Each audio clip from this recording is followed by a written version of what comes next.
Levinex, are you a Muslim? Yes, I am. Can you hear me? Hello? Yes, I can hear you. Welcome. All right, so I'm just here to ask you one simple question about Christianity that nobody was able to answer me. I've met You have to previous first deal with the Christian- topic. What topic? The topic is, where's Muhammad in the Injil? If you can answer that, because been asking this for 3 years now that I've been public, and not a single Muslim has been able to answer this question for me. It looks like both of us are in a bind. Okay, let me be clear with you. I am not a Muslim scholar. I'm just a guy who know the basics about Islam, but I'm here to ask you this question about Christianity. You don't think that this is a basic question? Because this, for me, proves that the Qur'an is telling the truth. Because it says Muhammad's mentioned in the Injil. So if I can find him in the Injil, then the Qur'an's true. No, the thing is, I've never studied this deeply, so I can't say things out of my mind when I didn't even study it. I could literally give you a wrong answer, so that's the point.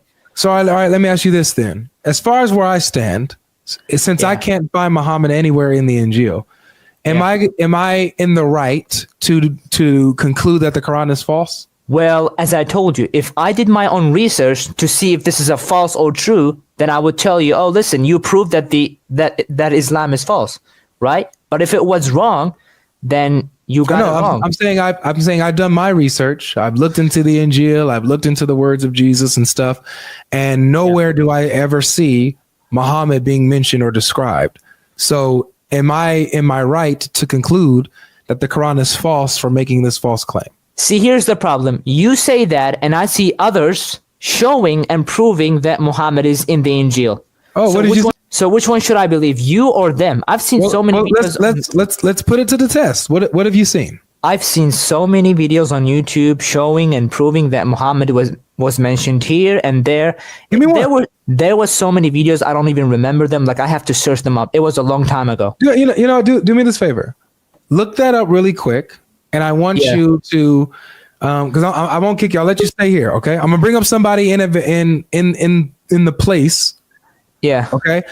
I want you to look this up, look at some YouTube videos, and then bring their video or that argument to me, and let's see if their argument stands. Fair enough? I bet. Give me 2 minutes. Okay. And you can come off mute whenever you want. Okay. I'm gonna mute your mic, but you can unmute whenever you're ready. Okay. I was searching the whole internet, right? Mm-hmm. And I couldn't find a single verse that says Muhammad is going to be the next prophet or anything like that. But I found a verse. It's saying in Deuteronomy. I don't know how to pronounce that. Deuteronomy chapter 18, verse 18. Yeah, this one. That's the only thing that I have found. You see, I've never studied this deeply. So I've seen different opinions. So I don't know which one to believe. But I truly want to ask you, as a Christian who knows better about Christianity, I want to know about this verse more. So can I ask you the verse? About Deuteronomy 18:18? No, not this verse. There's another verse that I wanted to ask you. This is why I came on stage. Okay. So before I let you ask this off-topic question, because it is off my topic. Yeah.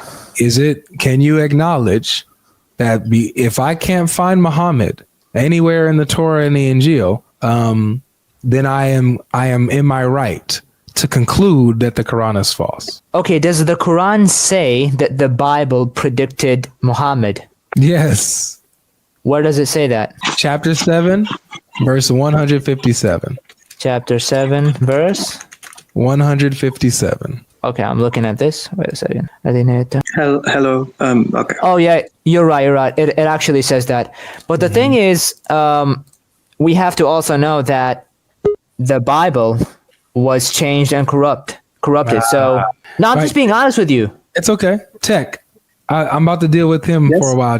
Just hold on a second. Yeah, that's fine. That's good. Okay. Yeah, that's good. Go ahead. All right. So Lev, you said that the Bible's been changed. Yeah. So if the Bible's been changed, let me ask you this. When do you think that the Bible was changed? Was it changed before Muhammad's time, or do you think it was changed after? Wait, that's a good question. Wait, was it before or after? Mm-hmm. If you had to give a guess. I believe it was changed. What if it's after Muhammad? If it's after before. Okay. I think it was changed before. That's what I think. Got it. All right. So it's changed before Muhammad's time. So by the time Muhammad comes, the Bible's already been corrupted and changed. Yeah? Yeah. Okay. Now, how does this make sense when the Quran says that they, in Muhammad's time, that they can find him mentioned in the Torah and the Gospel that's with them. See, when the Injil and the Torah was revealed to the prophets, it was not corrupted, right? But later on, it was corrupted. And Muhammad came to tell, the Quran was revealed to Muhammad, and the Quran tells us what happened in the past.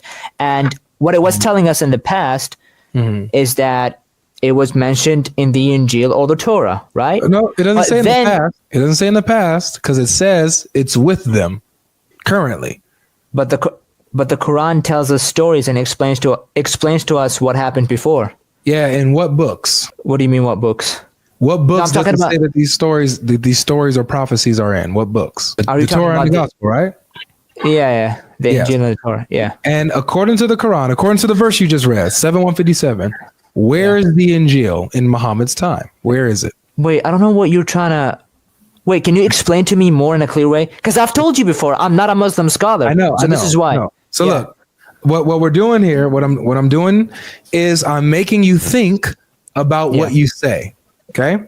And I'm showing you how what you say, it's not just you. Like, this is actually the usual Muslim response. So you're not different. And I'm showing you how the usual Muslim response does not make sense, whether it's historically or even from a Quranic standpoint.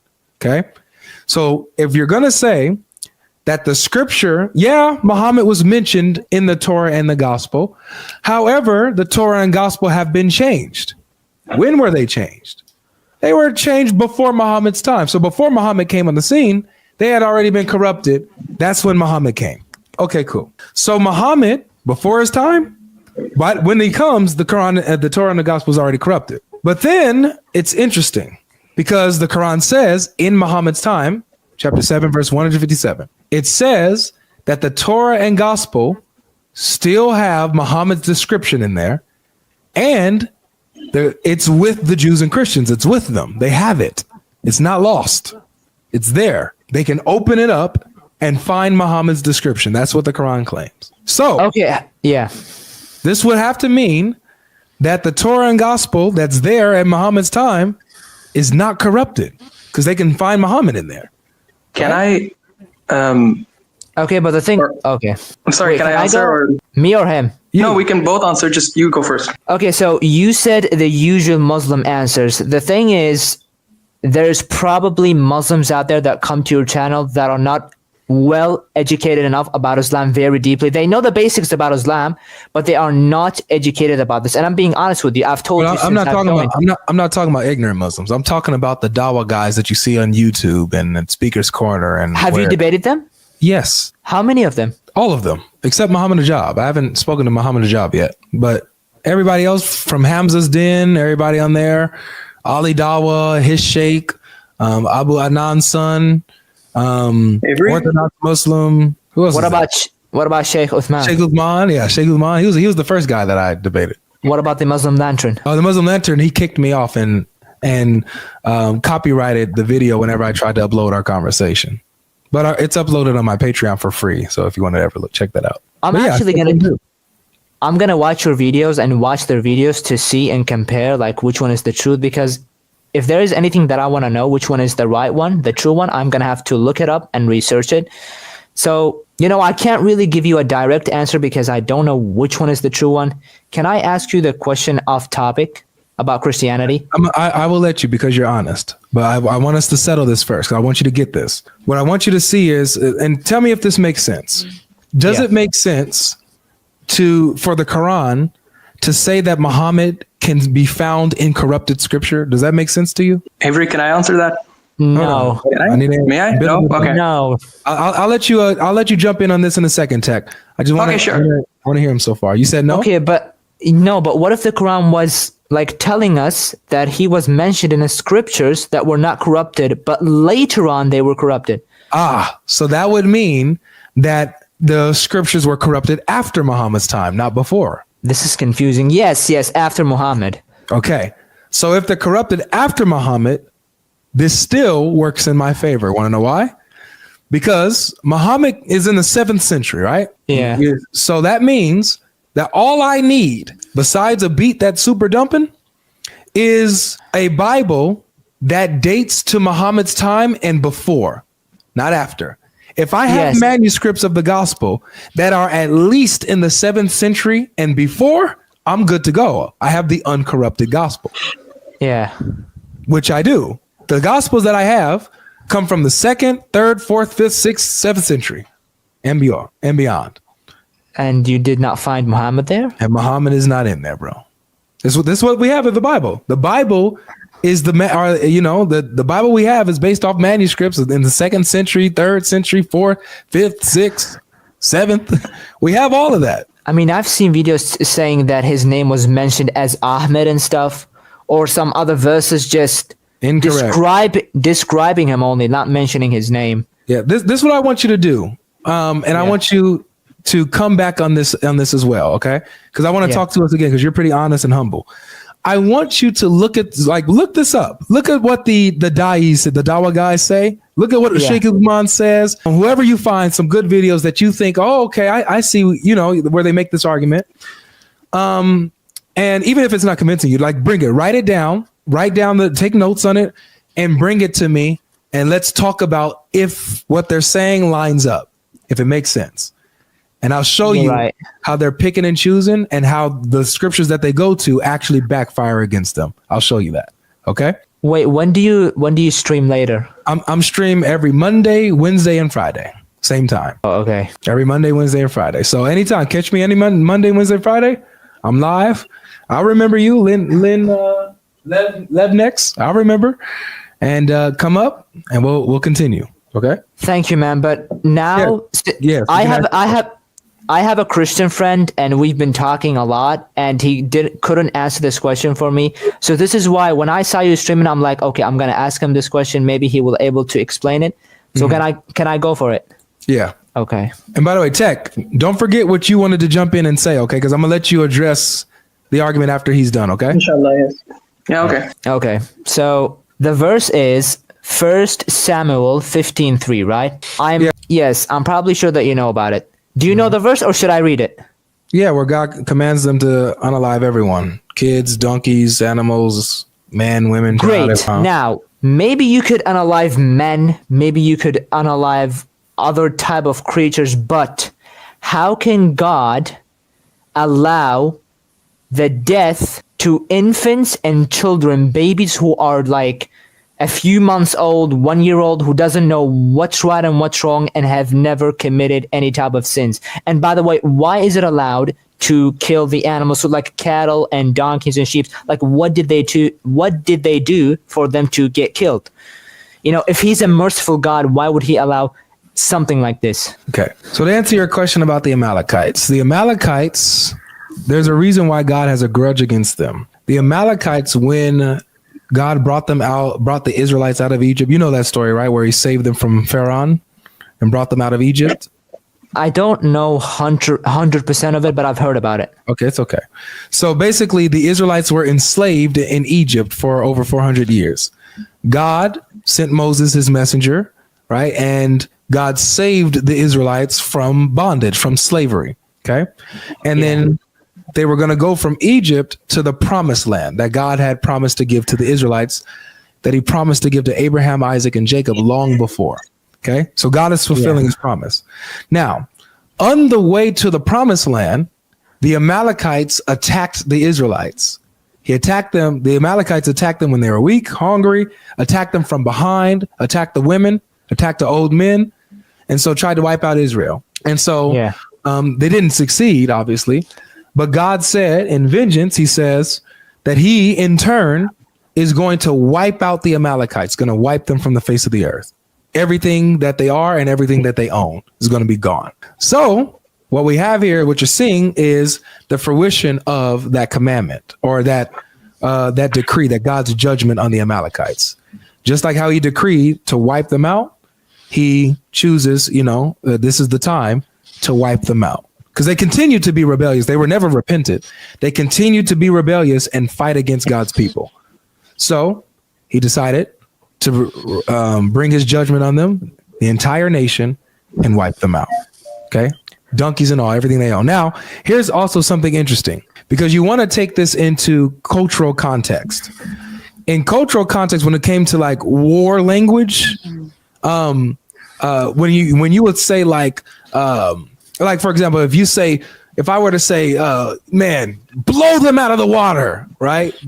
Something like that. If I'm going against another team or I'm in battle, I'm not literally saying that they're in water. I'm going to blow them out the water. No, but it means to like wipe them out, like completely destroy them, right? Like win, right? But convincingly, right? And you see this language in the Bible as well. Like when it talks about wipe them completely, I wipe them from the face of the earth, man, woman, child, and everything like that. Destroy them all, kill them all, right? But you'll see some of these people are still alive and still around and even intermingling with the Israelites.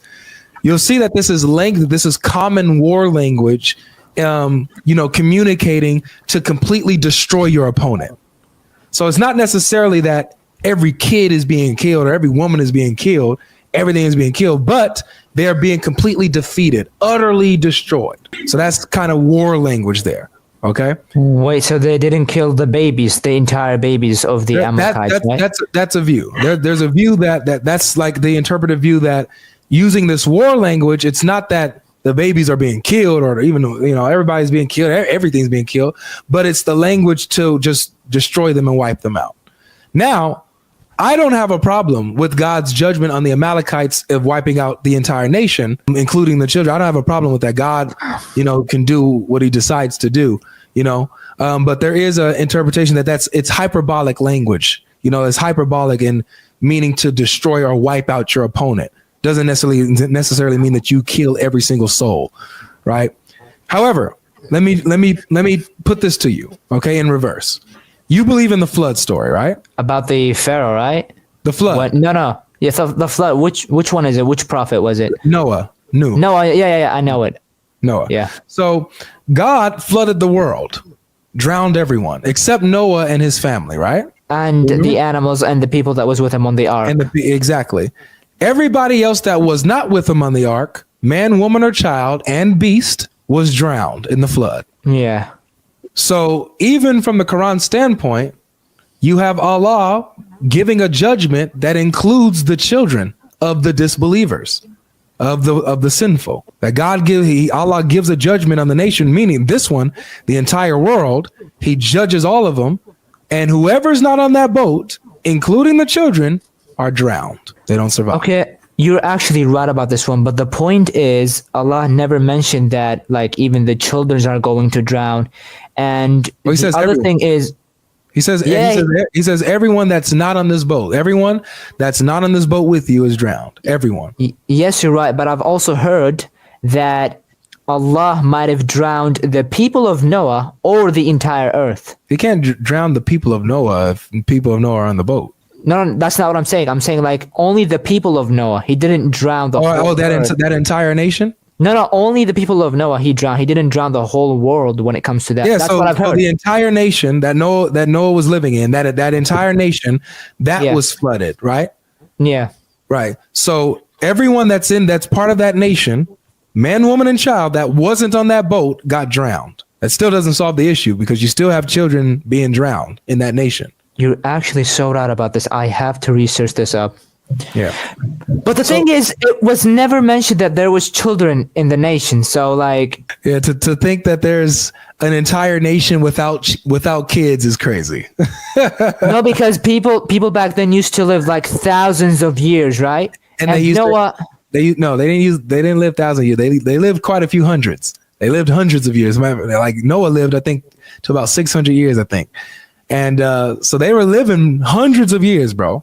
And you mean to tell me that an entire nation where people are living hundreds of years are not having hundreds of kids? Wait a second. So in Islam, Noah lived 1,000 years, but in Christianity, he lived 600, right?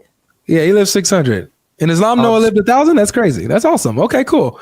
That's even better. You got Noah living 1,000 years. So we can probably, assume that there's others living at a similar amount of time, up to 800, 600, 900, 1,000, who knows, right? They're living hundreds of years up to 1,000. Of course they're having children in this nation, bro. Yes, they are. You're right about this. Yeah. But my question is when we come back to the verse of the Amalekites, Was it a language war or was it an order, a direct order from God? Yeah, so it's an order from God to wipe out the Amalekites. But however, God in his language, bro, he uses hyperbole. It's hyperbolic language. All the, he does it often. When he says wipe out a certain nation, yet there's still people from that nation still alive and even integrating with Israel, right? But they're, as a nation, they're done. They're destroyed. They have to rely on Israel.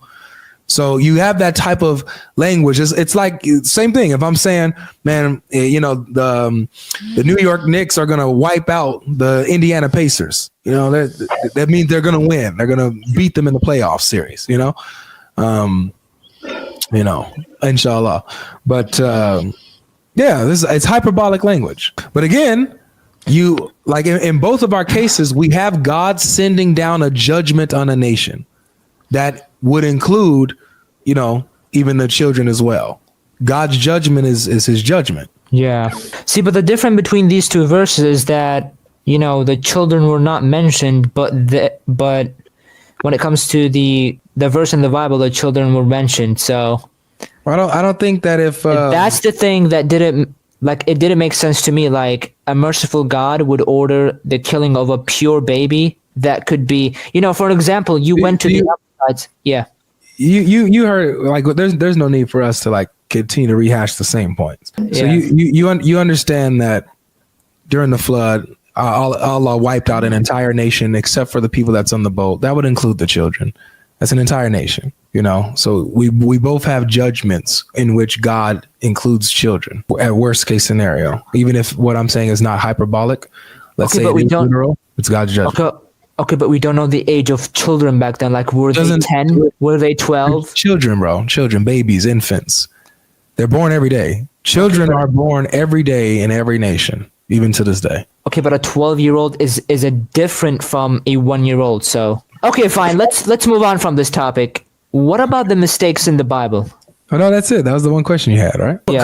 Come back next time, and we'll continue our talk on other stuff in the Bible and next time in the Bible. Okay. Cool. Next time I will bring all the mistakes and I will tell you about them.